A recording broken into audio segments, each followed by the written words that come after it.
2021 সালের যে নিয়োগ, এই নিয়োগ সহকারী প্রধান শিক্ষক এবং ল্যাব অ্যাসিস্ট্যান্ট নিয়োগটা আমি শুনছি, তবে কোন দিন কোন তারিখে হয়েছে এটা আমি জানি না। সংক্রান্ত যে বিষয়টা বললেন আমরা ওইভাবে জানি না, কারণ কোনো টিচারই ওইভাবে জানে না। জামালপুরের বকশীগঞ্জ উপজেলার সাদুরপাড়া নজরুল ইসলাম উচ্চ বিদ্যালয়টি দীর্ঘদিন ধরে অনিয়ম ও দুর্নীতির মাধ্যমে পরিচালনার অভিযোগ উঠেছে। 2011 সাল থেকে 2022 সাল পর্যন্ত প্রধান শিক্ষক তার আপন শাশুর গোলাম মুস্তাফাকে ম্যানেজিং কমিটির সভাপতি পদে রেখেছেন। এমনকি সদস্যগুলো তার নিজের নিকট আত্মীয় স্বজনদের দিয়ে কমিটি গঠনের অভিযোগ রয়েছে। আর 2010 থেকে অদ্যাবধি অর্থাৎ 2024 সালে ও টাকা কিছু টাকা আমরা পাইছি, আর বাকিটা কিছু টাকা পাই নাই। নিয়োগের ব্যাপারটা আমি কিছু জানি না, এটা হেড স্যারের অফিসিয়াল বিষয়, হেড স্যারই ভালো জানে, আমি জানি না কিছু। নিয়োগ সংক্রান্ত যে বিষয়টা বললেন আমরা ওইভাবে জানি না, কারণ কোনো টিচারই ওইভাবে জানে না। নিয়মিত কমিটি মেয়াদ শেষ হয়, এর পরে পরপর 3টি অ্যাডহক কমিটি গঠন করে।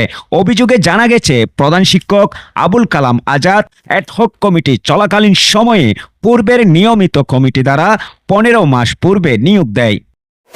2021 নিয়োগ সম্পর্কে আমি জানি না, এবং নোটিশ খাতা কে জারি করছে তাও বলতে পারবো না, সম্পূর্ণ ওটা ভুয়া। নিয়োগ দেওয়া হয় সহকারী প্রধান শিক্ষক পদে প্রধান শিক্ষকের আপন শালী এবং সভাপতির মেয়েকে। কম্পিউটার ল্যাব সহকারী অপারেটর এর নিয়োগ দেওয়া হয় প্রধান শিক্ষকের আপন বাতিজাকে। নিয়োগটি প্রকাশ হওয়ার পর ছাত্র শিক্ষক অভিভাবক মহলের মধ্যে ক্ষোভের সৃষ্টি হয়। জনমনে প্রশ্ন, নিয়োগপ্রাপ্ত সহকারী প্রধান শিক্ষক শরীফ আক্তার 15 মাস পূর্বে সহকারী প্রধান শিক্ষক পদে নিয়োগ পাওয়ার পরও হাজিরা খাতায় সহকারী শিক্ষকের পদে দরখাস্ত করে এবং সহকারী শিক্ষকের বেতন ভাতা উত্তোলন করে। নিয়োগের 18 মাস পরে সেই সহকারী প্রধান শিক্ষক পদে এমপিওভুক্ত হয়।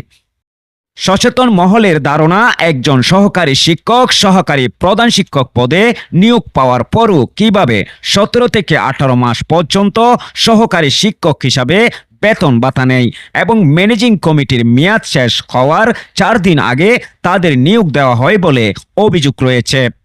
এই ব্যাপারে সাদুরপাড়া নজরুল ইসলাম উচ্চ বিদ্যালয়ের প্রধান শিক্ষকের সঙ্গে মুঠোফোনে কথা হলে তিনি এই বিষয়ে কথা বলতে অনীহা প্রকাশ করেন এবং বিভিন্ন অজুহাত দেখিয়ে ফোন কেটে দেন।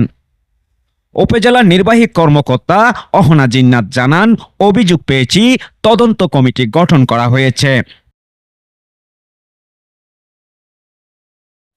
লামিয়া আলিত, বাংলা 52 নিউজ, বকশীগঞ্জ, জামালপুর।